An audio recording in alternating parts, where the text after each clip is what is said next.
मालेगाव येथे 3 वर्षाच्या मुलीवर अत्याचार करून तिची हत्या करण्यात आली. हे दुष्कृत्य करणाऱ्या नराधमास फासावर लटकवावे तसेच या प्रकरणी संसदेत आणि राज्याच्या विधिमंडळात चर्चा करून महिला अत्याचाराबाबत कठोर कायदा पारित करावा अशी मागणी राष्ट्रवादी विद्यार्थी काँग्रेस शरदचंद्र पवार पक्षाच्या राष्ट्रीय कार्याध्यक्षा मर्झिया शानू पठाण यांनी केली आहे.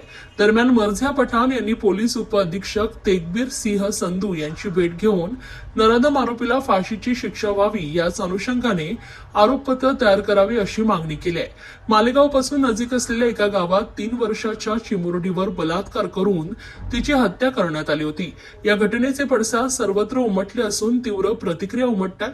राष्ट्रवादी विद्यार्थी काँग्रेस शरदचंद्र पवार पक्षाच्या राष्ट्रीय कार्याध्यक्षा मर्झिया शानू पठाण यांनी या पीडित मुलीच्या कुटुंबियांची भेट घेऊन त्यांचं सांत्वन केलंय. तसेच पक्षाकडून सर्वतोपरी सहाय्य करण्याचं आश्वासन दिलंय.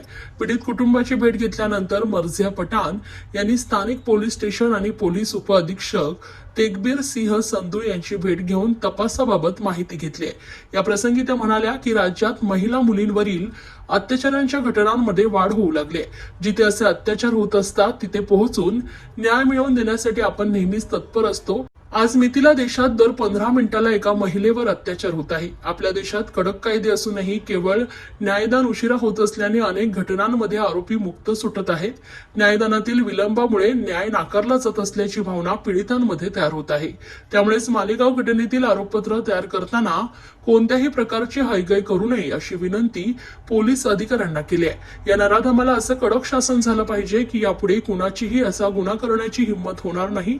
अशा घटना आपण सहन करणार नाही.